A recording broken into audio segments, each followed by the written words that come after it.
with us. It's been a long day. We have had lots of information. You are listening to WBOK, the oldest black-owned radio station in the state of Louisiana.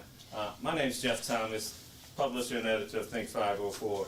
We are lucky today to have the last two candidates for District E, Oliver O.T. Thomas, Cindy Nguyen, the current city council person, and we're going to hear from them. So today we're going to have, just in case this is your first time tuning in, they're going to have 3 minutes to do introductions. We'll get questions from the panel, and then you'll have a 3-minute closing. I think we're going to start ladies first with Ms. Cindy Nguyen. And so you got 3 minutes to tell people who you are and why they should vote for you. Timekeeper, where should I be? I just want to I'm going to signal you. Okay. And you have 2 minutes. Respectful of the time. 1 minute, 30 seconds. Thank you, Jeff. Well, first of all, thank you so much for having me here today. My name is Cindy Nguyen. I serve as the council member for District E, where family always comes first. So I was elected 3.5 years ago when things weren't moving in District E. I stepped up, made promises during my campaign that I was going to work on, and I delivered those promises. I worked on, as I stated, promises as to work on Lincoln Beach. We now have set aside $5 million for Lincoln Beach, working on commercial blighted property. The Caveman Hotel by the high rise, it was one of the biggest eyesore for residents in District E. That is under renovation, as well as the Lake Forest Senior Manor. People didn't want it family Dollar Tree.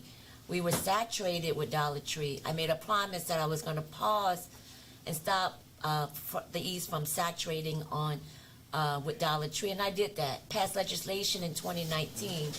Worked on a lot of the zoning issue because it goes around development. As we talk about development, we got to look at zoning and land use. And we spend a good number of time looking at land use, not just in the East, but also in the Low 9, and made quite a lot of text amendments to really flex up those land use. So 3.5 years, revitalization have started. You know, we face a lot of challenges for the past 3.5 years, but I'd never stop working. Continue to stay focused on the people. And when COVID-19 happened, we transitioned immediately. We didn't have a game plan. We transitioned to make sure that our families are taken care of. And then when Ida came, I was there to make sure that the family of District E continued to get service. You know, I come to the work serving the people. I've always been a public servant. You know, I tell people the truth. I'm not your traditional politician. I don't want to tell you what you want to hear. You know, I've always been about my word and delivering my promises, and I'm about action. There's challenges in life, but what I believe is that when you tackle those challenges, working around solution makes sense, and that's what we need to bring to the table.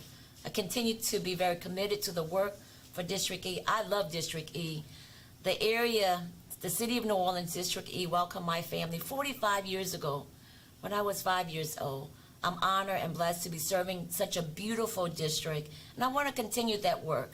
My job is not done. I started the revitalization, and I asked people to allow me to finish the job. Again, I'm Cindy Nguyen, running for re-election, ballot number 71, and thank you so much for having me here today. Thank you, Ms. Nguyen. Mr. Thomas, you have 3 minutes to tell the people why they should vote for you. First of all, I want to thank the Black-Owned Media Coalition, and I guess I can say it's good to be back home as someone who sat in those seats for the last 7 years, disseminating information and working with all of you, not just about black life, but quality of life for everyone throughout this country, this region, and especially here in this city.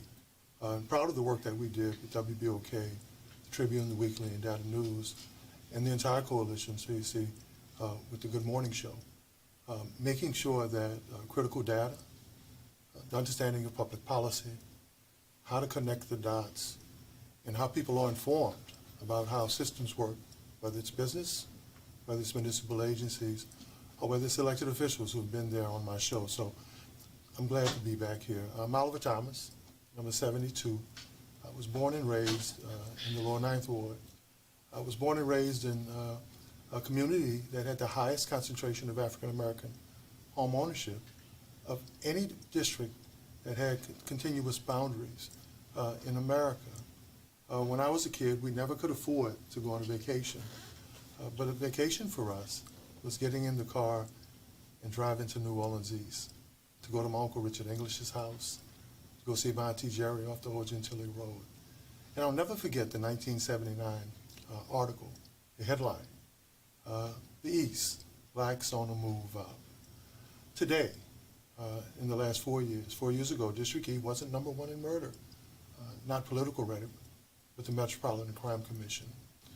Some of you remember when we solved the dumping and the trash problem with the Morrill administration, working with municipal court judges.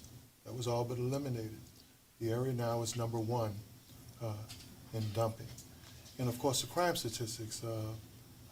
Let me take a minute to say my heart and prayers go out to Kiki, Judge Robin Pittman's mom, who's one of my supporters, who's been active in my public and political life. And I sit here really very heartfelt knowing that a friend, someone who's cared for me, someone whose daughter and son-in-law work with me, is now a victim of crime in an area that was known for its safety, not for being number one in crime. Exodus 3:7 says, I have seen the misery of my people in Egypt, and I have heard their cries. I've heard their cries. Oliver Thomas, number 72, 9th Ward, and 7 plus 2 equals 9. Thank you, Mr. Thomas. We're going to move now to the questions section. We have a great panelist panel. We have C.C. Campbell-Rock, legendary writer. We have Terry Jones, who is the publisher and editor of the 56-year-old Data News Weekly. And we also have Anitra Brown with the 36-year-old New Orleans Tribune. I mean, these are, and of course WBOK is 72 years old, the oldest black-owned radio station in the state of Louisiana. But we're going to start over with Ms. Anitra Brown from the New Orleans Tribune. Thank you, and thank both of you for being here. So recently, city leaders announced that they were going to sort of bring in the new year by cracking down on pop-ups. And in fact, the current council representative for District E, along with the current council representative for District C, stated that they have gotten calls and concerns about pop-ups in those districts specifically.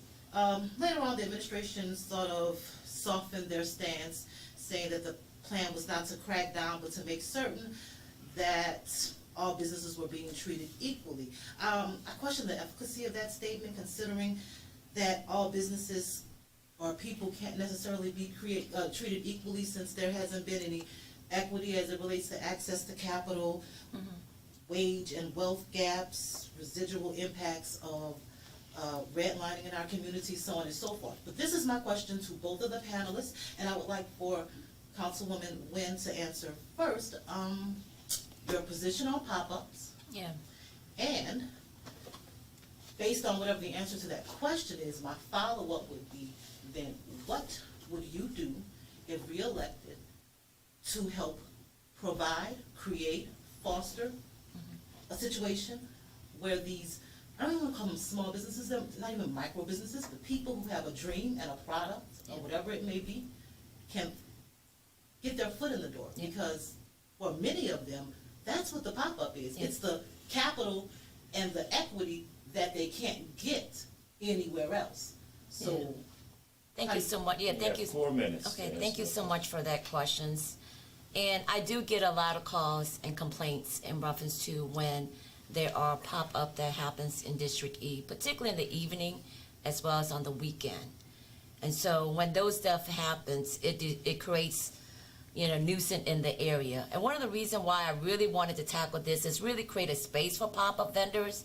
Right now with safety and permit, there's not a permitting process for them. And so it appears that we're intentionally not really including them. I want to include a space. I want to understand their issue. Another reason why I brought it up, because when COVID-19 happened, a lot of these pop-up that was operating what they call a business were not able to tap into the PPP money because they were not established. We want to make sure that they are established legally, so in that way they can sustain their business. It breaks my heart to see people hustling every day. I want them to be eventually get into a storefront. But in order to get into a storefront, we got to help them and guide them through legally to establish And you're right, minority business owners has the most challenging time accessing to capital. But we gotta make sure that they are aligned with policy and procedure and the permitting.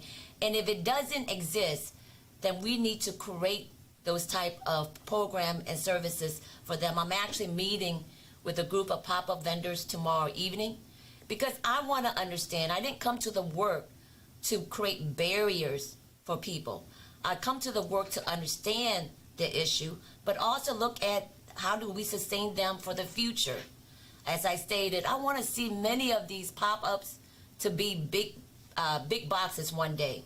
But in order to get that, they need to be established. They need to make sure that there's permitting requirement and follow the law that is set. And again, if it's not there, then it is our job to create that innovative program. Even having a pop-up vendor fee. You know, I've taunted up with that. How does that look like? How do we invest into our small business owner in a way where they can use their expertise to really boom their work? And so that is my plan, is to create a pop-up vendor fees that is comparable for them, a program where they would feel like they're part of it. And then not only that, but to connect them with technical assistance. We have like the Urban League, the Urban League of Louisiana, Goodwill. There's a lot of technical assistance that can provide the assistance for them to establish correctly. And so again, my goal is to help them groom, not to create barriers, but we have to understand where they're at, and then how do we connect with them. And I'm committed to make sure that we do that. I support pop-up events. I go to those type of events. And again, it's always looking at the future, not at the present, in reference to how they're surviving today, but how as a community we're investing to them, making sure that their product is going to be at a level where they can sustain and take care of their family. Thank you. Mr. Thomas, your view on pop-ups? Well, one of the good things about working with this coalition and doing that show in the morning is a real intense understanding of economics, macro level. We know that because of globalization, internet and the digital world, we know that we don't live in a storefront economy anymore. For those folks who understand the economy, we live in a pop-up, digital, overnight, entrepreneurial economy. It was probably, in no disrespect, probably one of the most kind of backwards, kind of silly things that I've ever seen. Not to say that our leaders were silly in trying, but if you understand, especially at this micro level, if you understand our culture here, we've always had a very successful underground economy. Now, I'm on record in terms of hosting our show that I'm for the frozen cup of lady. I did a whole scene, an episode in Treme, fighting for our cultural community. They built a whole storyline around it. When the city was trying to charge them and overcharge them, I was the loudest voice against that administration. That HBO and Treme thought enough of it to do a whole episode around it. So when you understand our culture, and when you understand especially the New Orleans economy, I'd like to see more pop-up police. I'd like to see more pop-up anti-dumping initiatives. I'd like to see more pop-up policies that support entrepreneurs in terms of understanding that the storefront economy, the mall economy is gone. If you're building around those principles, then you don't understand 21st century, especially micro economics and asset building and town center concepts. So what I like to see is the city come together with venture capitalists and investors, so we can have some pop-up resources attached, so we can find some pop-up locations that we can license where they go. And that's not nothing new. If you study National League of Cities manuals for communities that have dealt with initiatives like this, so you see those principles are actually already in place. So you cannot have reactionary government, especially in a community with a 300-plus year culture, where pop-up in the underground economy, in many cases, Anitra, was the only way people could feed their families or send their kids to school. So there has to be a unique understanding of New Orleans and our town and our people. Not to say that trying to do something was the wrong thing, but it's a lot deeper than that. Thank you. Our next question is going to come from the publisher and editor of Data News Weekly, Terry Jones.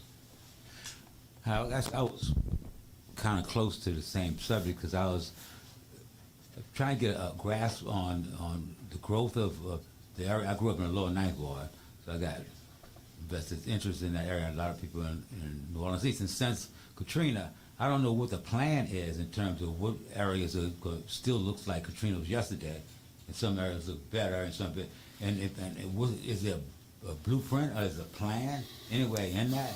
And you know, when you were saying that before, Albert, I thought my next question was when the mall was going to come back. So I guess that's not going to happen in terms of the new dynamics, right? So if you guys give me some sense of your vision of the new District E. I'm not saying that malls can't come back. People with money who want to develop and invest themselves will do whatever they want with their money. But if you see mall or mass scale retail economies come back, it'll be micro businesses that operate within that mass. So it won't be like a big building or a big box. We're kind of beyond that in terms of where we are internationally and nationally right now. It doesn't mean somebody may not want to take a chance to do some of the things, but it'll be a lot of micro level businesses that operate in there. I've always thought and often thought that, especially being from the lower Ninth Ward, that it would be a perfect opportunity for it to be a sustainable community. Former Mayor Mitchell Andrew, because of some of my work and study overseas, asked me to moderate and facilitate the National Resiliency Conference around sustainability, green hydrant, green infrastructure a few years ago before he left office. And right now, there's a unique opportunity, especially with the Biden administration, not only with the $2 trillion infrastructure package, but with the investments that they want to make, $110 billion in wind. That money's available to $55 billion in solar. So what do we have? There's a thing called asset building in communities when you're aware of that you build on. What does the Lower Ninth Ward have, Terry? We called it back of Florida Avenue. Well, it's by Bienvenue now. Sankofa, an organization I've worked extremely close with. Many of them asked me, I've consulted with them on their initiatives. Very sound model. And then all of the natural topography that has always happened in the Lower Ninth Ward lend itself to a sustainable community, and all those billions of dollars that are out there, from Sister Street to Dubarel, from what we call back of Florida Avenue to the river of the Holy Cross District. So back of town. Back of town. So I think there are new models out there where money is offered that we can actually use that community as a model, not only for this region, but for the rest of the country. So I think following up for the Plaza site, I mean, as we talk about, of course, I want to see the East back and revitalize with all the amenity. But when you talk about development, you got to talk about if the land is accessible for development. It starts with that, because if not, all we're talking about is visions that we hear over and over and over. And so I'm really about focusing on the work that needs to get done, so in that way we can actually implement and talk and implement what we've been envisioning. So right now, the Plaza site, we're working on to make it accessible. There's liens on it. That is the reality. Without removing the liens and the financial issues on that property, the Plaza site will remain an open site, and nothing was going to take place there. I think over in, same thing with the Lower Nine area. You know, when we came in, we dealt with a lot of overgrown lots, residential area. The first thing I did was to make sure that I understand the characteristic of all these lands, from residential properties to commercial property. When we looked at the commercial properties, particularly along the St. Claude area, we recognized that the zoning, the land use, was a barrier. There was barriers that when somebody wanted to do something there, they had to go to the Bureau of Zoning to get waiver. We removed those waivers, and one of the simple things is that there's a zoning requirement that you have to be X amount, your lot has to be X amount. Lots in the Lower Nine are very narrow and long. And so anything that takes place there, the property owner or the investor will have to go to the BZA to request for waiver. I found that to be unnecessary, barriers that we should remove, and I removed those stuff. Remove those barriers. I also changed the zoning. So that way it's attractable. Once we change the zoning, guess what I did? I notified the property owner. So not just changing it and leaving it there, but being proactive to make sure that the property owner understand that. Understanding the characteristic, when we talk about economic development, you got to understand the characteristic, the location, the viability, and the accessibility of that land. We don't own all the land in the Low 9. There's individuals that actually own it. Getting them to the table and understanding their needs, and then understanding what that zoning is set for, and making those corrections would really move the Low 9 to a more sustainable, we looked at residential lots, a number of overgrown lots. The city has been using your tax dollars to take care of others people's property. I think that's right. So I created the Good Neighbor program. We're putting more opportunity into local residents so they can have ownership. And so we've started that program, passed legislation 2020. Right now there's 100 lots. We need to get more lots in that program. And that's my commitment, to make sure that we continue to address vacant, blighted residential lot, and continue to make sure that commercial properties both in the east and in the Low 9 are accessible for development, that's going to embrace development, that's going to really entice people to invest into our community. Thank you. You are listening to the two candidates for City Council District E. We are about to take our next break. When we come back, you're going to hear from the legendary C.C. Campbell Rock with the next question. Stick with us. We got a lot more to talk about at WBOK, what New Orleans is talking about.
And we're back. Thank you for joining us here at WBOK. I just want to take a minute to thank Brandon Henry, Gerard Stevens. They have been doing a great job making us look and sound good. It's been a great day, and we are working hard here to provide the city with the information it needs. Now, we're back with our candidates from District E, Oliver Thomas and Cindy Nguyen. And we have a question for them from C.C. Campbell Rock. So, New Orleans East, I think, is a jewel of the city, the last frontier, the jewel of the city of New Orleans. When the money comes, when the infrastructure money comes, I would like to know what each of you will do, and we will start with Ms. Wynn.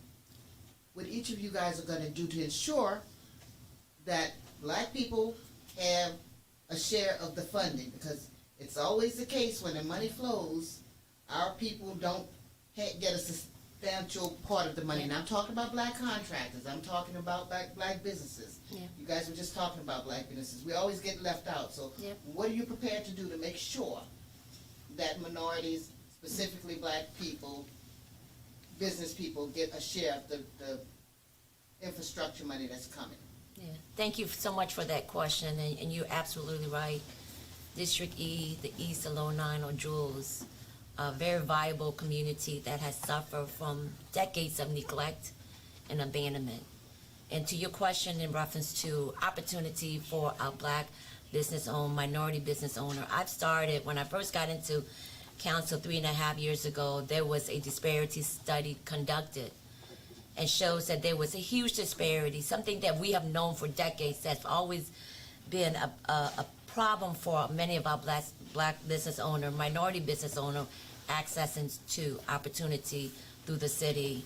And what I did was I started collaborating with those groups, the collaborative, black-owned business, to figure out legislation.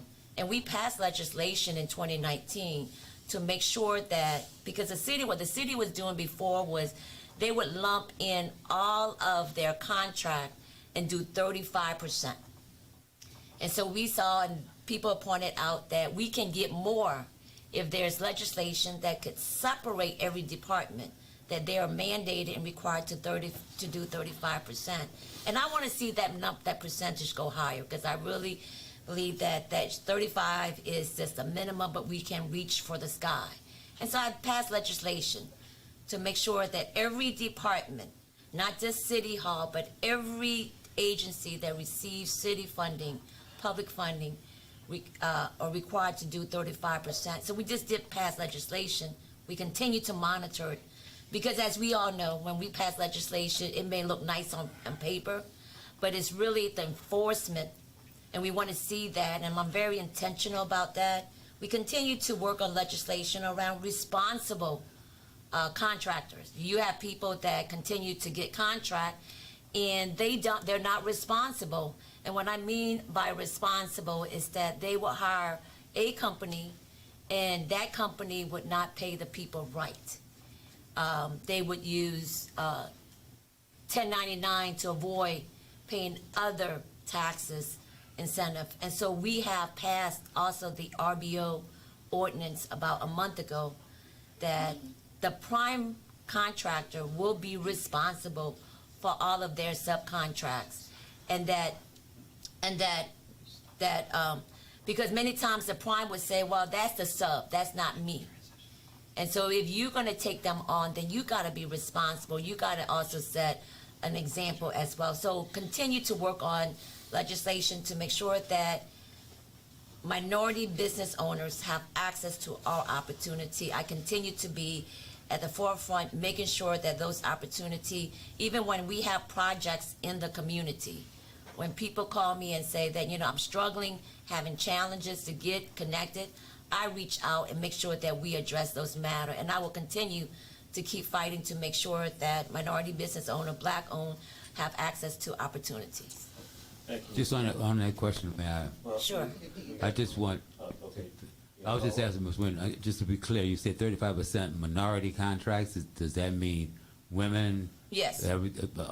Not black. Not just black, just overall, right? Yes, sir. And the subcontractors, are they insured by the main contractor? Because when Mark Morrell was in office, they had that problem. The subcontractors were never insured by the major contract. That's where they lost the deal. So I just wondered, are those?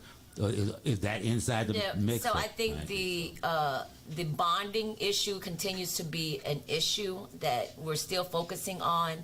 We have not figured out a way on how do we make sure that small business owners, because I know bonding is an issue when it comes to those opportunities.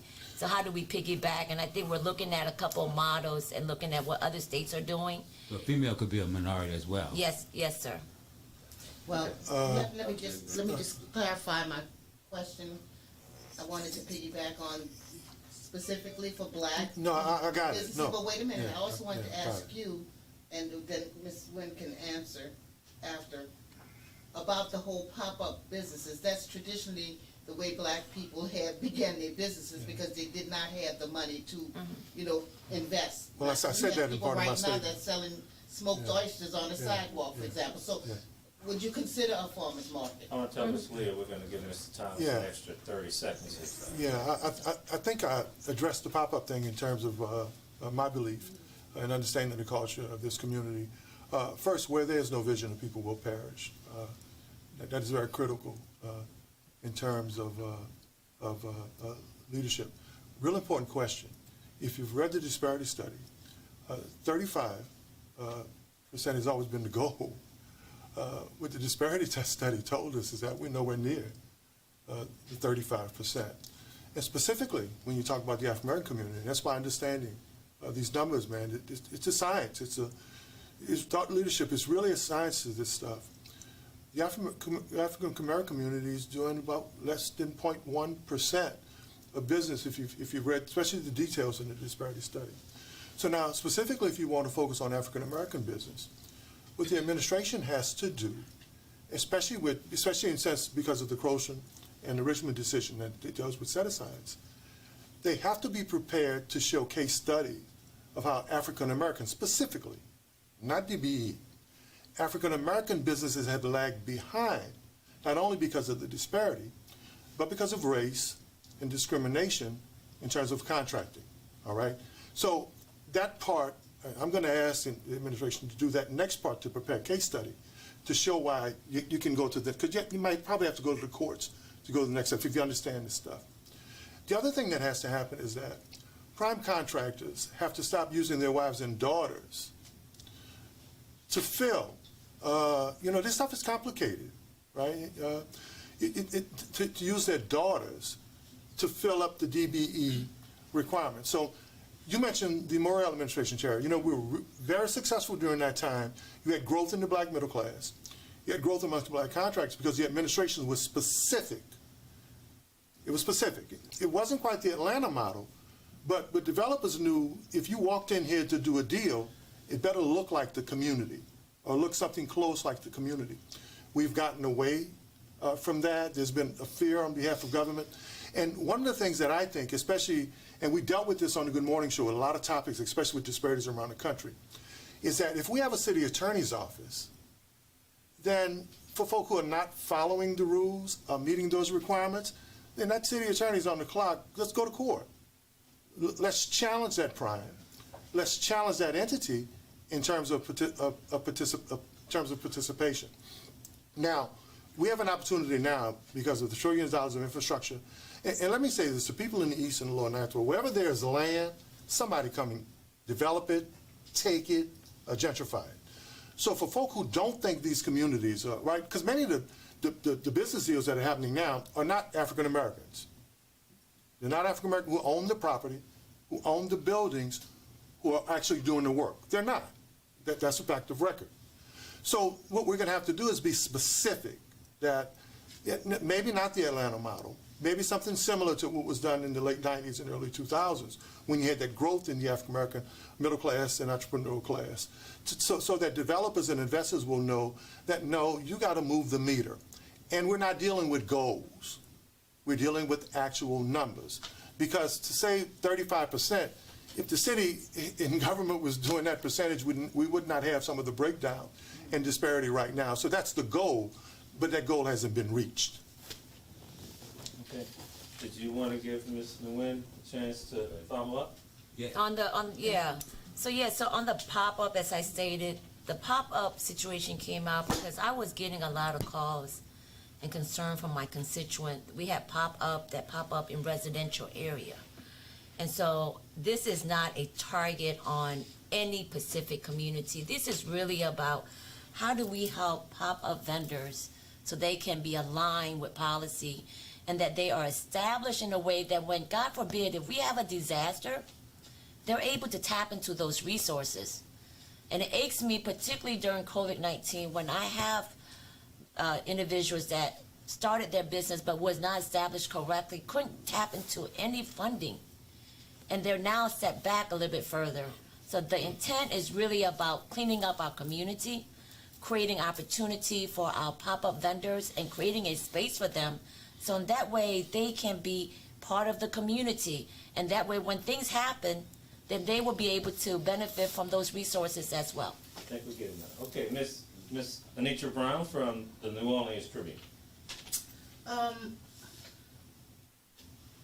guess my question is, and to that point, really quickly, that there's some to that, I suppose, but there were many small black-owned businesses that have done everything properly. They have licenses and permits and pay sales taxes and all that good stuff, and they still weren't able to tap into those disaster dollars, PPP, or things like that. And so with that in mind, I guess what I want to know, especially when we start talking about development, and this kind of piggybacks off of some of the questions that I've heard already, but I want to be real clear. When we start talking about development, when we start talking about the things that we want to see in District E, what is going to be the clear, specific steps you will work to take to ensure that people in the community, whether it's the business owner or workers, people in the black community are benefiting or prepared to benefit from those opportunities? And Can I start this time? Sure, please. Well, you have to be intentional. I think, first of all, 3 or 4 phase approach. Once the development is initiated, then you meet with ministers, you meet with the Regional Black Chamber, you meet with interested entrepreneurial communities and investors from our community on the startup phase. Once they're interested in startup phase, then I would think you would use the bully pulpit of the council and or the mayor, right, and those financial institutions to determine at what phase or what level that person is invested in this particular project. One of the ways we miss it is that local and small entrepreneurs and community groups, they'll find out about a deal after the fact. You know, there are challenges right now with EDONAC and many other agencies that they're fighting to be part of the notification part. That they should be notified, they should be standard. And then when our religious community, one of the things I have found out is that too often we go to those churches because we want their votes, but we won't talk to those ministers about what business person or who operates inside their congregation that can fill a need for development, a business deal, or a particular business. So Anitra, it is extremely important that we don't continue to move forward, right, with people trying to catch up or get in the deal after the deal has already been done. It has to be a notification process. It has to be a networking and relationship process. And then once you do that, if government wants to do something, pop up with some resources. Pop up with some money so they can be part of the deal or they can be part of the development. So that's a 3-phase approach that I think will work moving forward. Ms. Norton. Yeah, so I've been doing it since day one. Community engagement is one that I've been very active, making sure that when opportunity pops up, that we share that with all of our partners. You know, and I always tell people, it has to be a 2-way street. If you operate a business and you want to be notified, you got to make sure you register. A notification is not going to pop up for you if you're not connected to that system. Now, we have also done where I've created where Facebook Live, where I pop up every Tuesday, Sunday, and Thursday to make sure that we are offering all this information. So I go through updates on a regular basis. Tomorrow night, I'll be hosting my 383 Facebook Live that I've been doing since I've been in office. Intentional is something that I've always been since day one. Now, can we do better? Of course, we can do better. But since 3.5 years, with only a year of operating without any interruptions, keep in mind the cyber attack attacked our system in 2019, wiping away everything. But I didn't stop working. I continued to figure out how do I connect with the people and be very intentional. Then in March, COVID-19 shut the entire city, the entire world down. But I did not stop working. Continue to be very intentional about making sure that we share opportunity. I want to see District E grow. I want to see everybody benefit from the resources that we have. I'm only human. I'm going to continue to work really hard and to make sure that those that want to be at the table, that we create this space, that we do not discriminate them because of their color skin or their age or their gender. I've always been about the people and will continue. And I've always been real to people, making sure that if you did not get that opportunity, then we got to figure out why. And many times we've kind of finger point. This is not about finger pointing. This is about helping businesses that did not meet those opportunities, and how do we get them there and continue to help to grow them.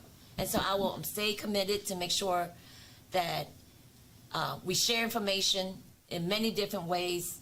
You know, even after I got elected, I continue to visit many of our churches on Sunday to provide information of what's going on. I only stopped because of COVID-19. Everybody had to stop. But I, come to the work with sincerity, intentional about moving things forward, and moving with everybody and being honest with the process and engaging everyone no matter where they're at. Thank you. Okay, we have a question now from Cece Canberra. Entergy is gouging the people of New Orleans. I don't know about New Orleans East, and you can speak to this, but does New Orleans East have fiber optics where they can get high-speed internet, for example? What's the grid like? What happened with this natural gas plant that was supposed to be online at some point?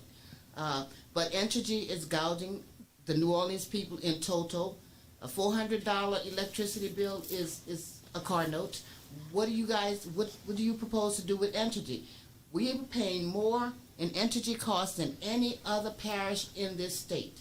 Yeah. What will be done? So utilities, you're not on the utilities. I'm not on the utility committee, but Talk about New Orleans East Correct. and Entergy Yeah. and then fiber optics. yeah, so the city is working on the fiber optic. We're not there, so they're still running lines right now.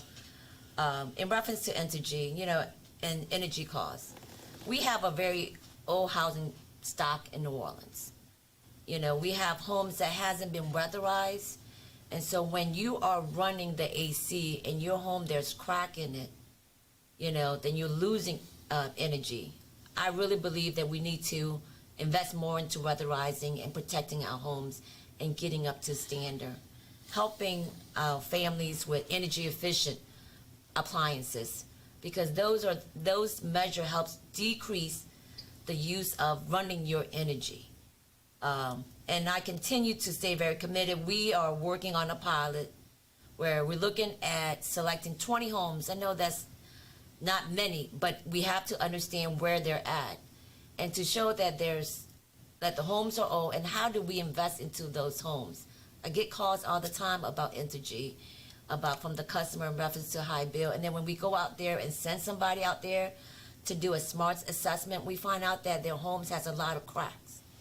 They are losing energy. But then getting to the plant situation and the grid, when Ida came, we were very blessed that the plant was there, because if that plant wasn't built, I don't know if we'll be back home or not. Let me ask you this. You're on the city council now. There are two millages that are on the ballot. One of them is about the housing fund, which would create money for what you're talking about. Do you support voting for a Proposition 2? Yes, but I think that weatherization should be an Entergy line item, not the neighborhood housing fund. I think the neighborhood housing fund should be used to help. Right now we have homes that people are being evicted because of COVID-19, but weatherization, any improvement to the home around saving energy costs should be a demand for Entergy to take care Are of. you suggesting that Entergy pay people to weatherize their homes? They were actually investing into weatherization, Jeff. Right. And investing into TCA, looking at some federal dollars to help with weatherization and energy efficient appliances. And you want that to continue? Yes. Oh, yes. I think that's going to help decrease energy bills. And then, because again, when your home, you have cracks in it, you're losing energy. And your machine keeps running, and you got to figure out how do you stop it from running. So to be clear, you think that the high energy rates are really because we have an old housing stock that has nothing to do with the rates of energy? I don't think it's the rate. Again, it's the use. When I look at and I compare it to other my use, I'm blessed to have solar panel. So I'm doing a lot of energy efficient measure that helps maintain it, and I think that's where we need to make sure that we continue to help many of our homes that don't have those resources, that how can we provide solar panel there, so that could help reduce costs. But what I am getting from the expert is that we have a very old housing market stock and that a lot of these homes are not up to date, and that we need to invest into weatherization and showing people on how do they save energy. Okay, thank you. Mr. Can I- Thank you. yeah. Oh, I'm sorry. Mr. Thomas. Can I answer? I'd love you Please. to weigh in on this topic. Yes, sir. In New Orleans East, it's powered a couple ways. First of all, the North American grid and the Southern grid has been challenged for the last 30 years. Most of the reports are around that it wasn't a sustainable model. We all know that the Biden administration is looking for zero fossil fuel reliance by 2050. I think it is. We know that there's money available to transition from companies like Entergy. The other thing is that I live in Lake Willow. Many of those areas, the reason why they came back on was not because of energy or the power plant, it was because they're powered by substations. And most of the lines are underground. Now, Thank you. what I think we should have gotten from that was that during infrastructure and redevelopment, that should have been the model the last several years. Put those transmission lines, put those reformers, put them underground. Other cities have done that. Now, when you talk about cost, if you understand that industry, they purchase their electricity and their gas out on the open market. So depending on what level they're hedging, in terms of purchasing that gas and electricity, is going to determine how much they pass on to the consumer, not a crack in the house or a hole in the ceiling. Is at what level are they dealing in fossil fuel and energy in the open market? It's some complicated stuff, so the utility committee at some point has to take the lead, right? Even if you're not anti-energy, you can't allow them to continue to take the lead in an international movement that's already come to its end. Third world countries right now are reforming or trying to solar and wind, sustainable green hydrogen and other uses. One of the worst things, the city council, when energy came out with its 4-point plan, that was like the tail wagging the dog. The council should have said, this is our 4-point plan. What are you going to do to adhere to each of these 4 points to make sure that we're moving forward with 21st, 22nd century into the future distribution of energy? The power generation plant that was built, of course, because of the franchise agreement with them, they're allowed to earn a certain level locally as well as in the open market. And I think what they were allowed to earn in selling now, that is important. As much as people think that power plant was important to us, it was important to them to sell out there on the open grid at about an 11% margin, right? So I would have thought that maybe what the council could have done as a whole, not just as a committee, especially in New Orleans East, is use a portion of those earnings to mitigate any pass-through costs for future weather occurrences or any disruptions, so that cost would not be passed back on to the consumer, especially with an 11% margin. So there's some things maybe we can do in the future with the grid, with the distribution of energy, with the power plant, and kind of how they sell or do business on the open market. So let me make it clear, and I want to understand clearly. You're saying it's more than just bad weatherization, that it has to do, the high rates have to do with Entergy's business model? Well, if I'm hedging or purchasing out there in the open market and I'm not getting the best price, I mean, you could be in a cellophane bag with no leaks. I'm passing on the cost that I'm purchasing it out in the open market. And now specifically in New Orleans East and many of subdivisions, what we know when you know this community, that's your newer housing stock. Right. Your older housing stock is uptown, parts of Carrollton, in Mid-City. Your newer housing stock that is actually more energy efficient when it was built with the 1970 models that the home builders models that they used. It was a complete guide on how to build better. If you read that guide, they're actually more energy efficient than the old areas. Okay, thank you. So we are now with Mr. Terry Jones with Data News Weekly. We have another question. Oh, wait, I'm sorry. Wait, let me just, Yeah, we got it. there's a close if I can. I mean, 'cause I don't think that, what I asked a bunch of whole things other than what I asked was your vision of the future of of District E. Individually, and maybe that might be close, I don't know, but I'd like to get the vision of what you see it looks like for Division E. Okay. Okay, I can start with either one, who I'm gonna start. I'll start. And wait, let me just take a moderator's pause here and say, you're gonna have 1 minute here, because we're up on the break. After the two of you give that answer to your vision, then we'll come back from the break and you'll do the closing, okay? So 1 minute to give us your vision. So my vision for District E is where we revitalize District E even better than before. We want to make sure that we revitalize District E to a place where our children can continue and sustain this. And so it's really important that we make sure that we include everybody in and make sure that as we work to revitalize, that it's sustainable for our families.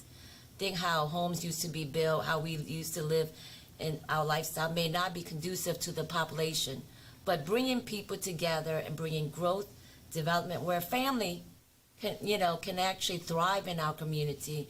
And I've always been about families and how do we provide them the resources so they can thrive as a family and to be part of the community. Thank you.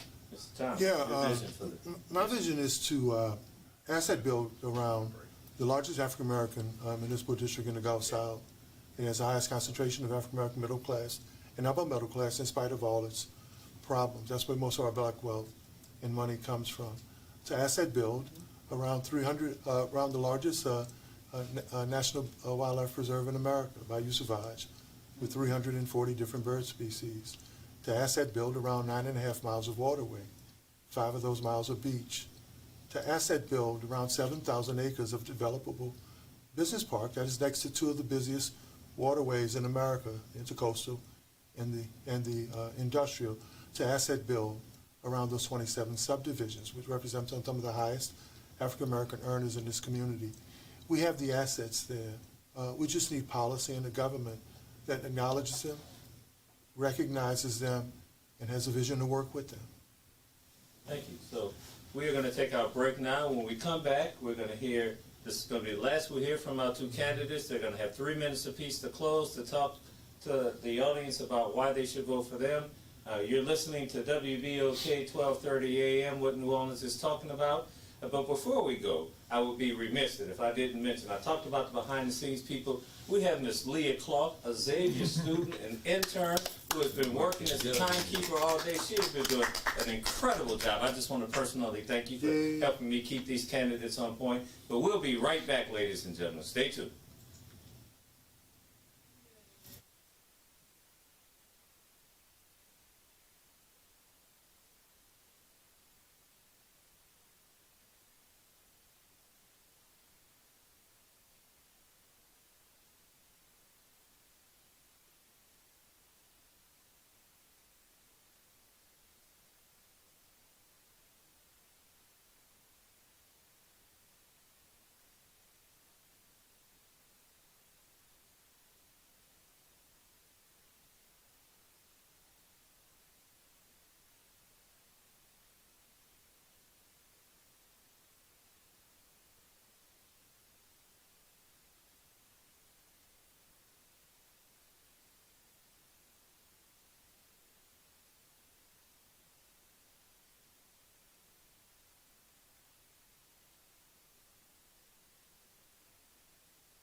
And we're back, and I'm Jeff Thomas with Think 504 WBOK. I am happy to be here. We are at the end of a very long day. We have had candidates all day long. I'm not going to take up too much of your time.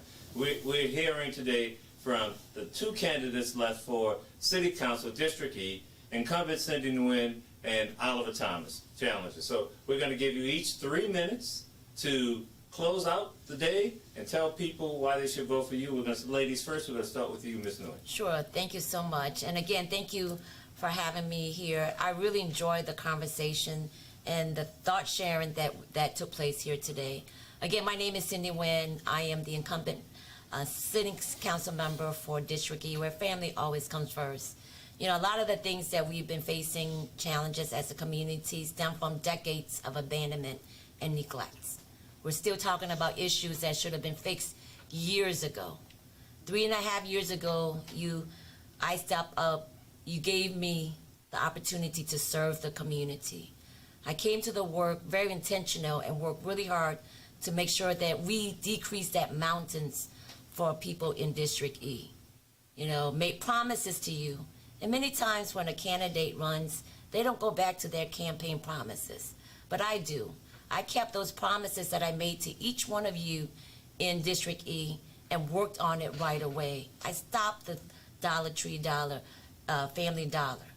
You know, we worked on commercial blighted property, the Caveman Hotel, Lake Forest Senior Manor, brought in the Optimus Entertainment Center for our families, brought in St. Claude Fresh Market, connect the dot for the TEP, the Leona Tate, ATN, Prevost civil rights movement when they were facing challenges in meeting with leaders to get that project going. Then we got hit by COVID-19 and then Ida, but I've never stopped working. And again, if a lot of these issues have been addressed decades ago, you and I would not be as frustrated as is today. But I know that you are frustrated. I know that we're tired, but I will continue to work hard. I've always tell you the truth. I don't tell you what you want to hear. You know, I've always been a public servant. I'm not running for just some of us. I'm running for all of us. And again, I'm a woman of my word and a person of action, but always come to the work with a very thoughtful process to make sure that everybody's included. You know, the work is far from over. I continue to be committed. I ask you to allow me to let me finish the job. Revitalization started under my leadership. You know, everything is set. The foundation is set. I'm asking you to give me 4 more years so that way we can move District E forward. Again, I'm Cindy Nguyen, council member for District E, asking for your vote. My ballot number is 71. Thank you. Thank you, Ms. Nguyen. Mr. Thomas. First of all, to the Black-Owned Media Coalition, many of my colleagues here, thank you. I think it was one of the most poignant, informative discussions that we've had, especially in terms of the questions. In much of what matters to District E, but not only District E, I think you guys touched on a lot of issues that are going to be important to this city. Cece, I was listening earlier when some of the other candidates highlighted the work that I did uptown in Ferret and the Lower Garden District Renaissance when we used zoning and planning to change the community. They were using my stuff to say what they would like to do in their districts. I won legislative awards, legislative year for that work with policy and budgeting. The one thing about what we do in our profession, when I'm not running for office, when I'm working with you guys, is we deal with the facts and the science. The Metropolitan Crime Commission, Data Center, Quality of Life Index. New Orleans East wasn't number 1 in murder 3.5 or 4 years ago. It wasn't number 1 in dumping 3.5 years or 4 ago. If you're keeping up with the disparity index in terms of how population is shifting, the disparity index is wider now. If you're keeping up with quality of life issues from the data center, population is shifting and changing from a strong residential community, entrepreneurial community, to something that it wasn't several years ago. So those are the facts, and they're my political facts. We can go pull up those reports and read them. The LSU professor, Troy Blanchard, if I remember his name correctly, we had gained some population after Hurricane Katrina, about 40,000 or so. But since 2018, if you read those reports, we've lost population. The decline started the end of 2018 into 2019. So the question is, how do we use public policy? How do we use leadership?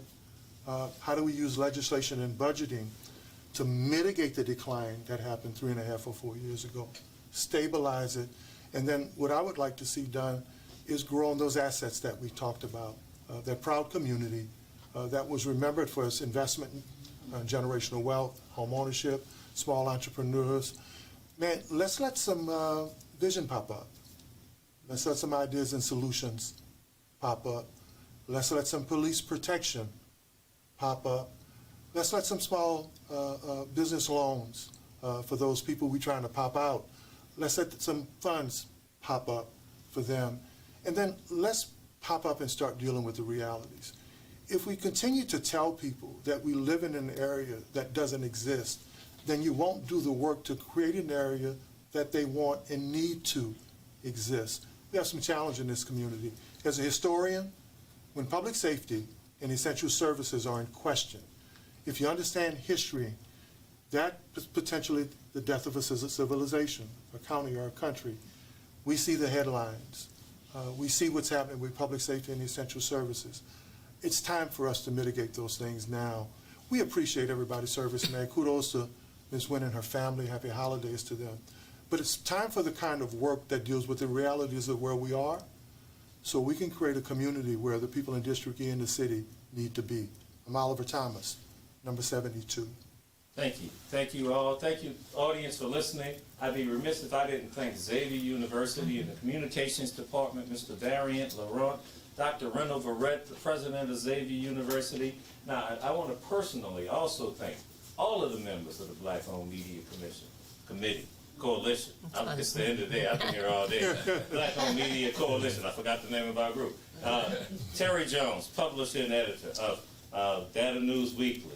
Burnett Dejois Hall, publisher and editor of the Louisiana Weekly. Beverly McKenna, publisher and editor of the New Orleans Tribune.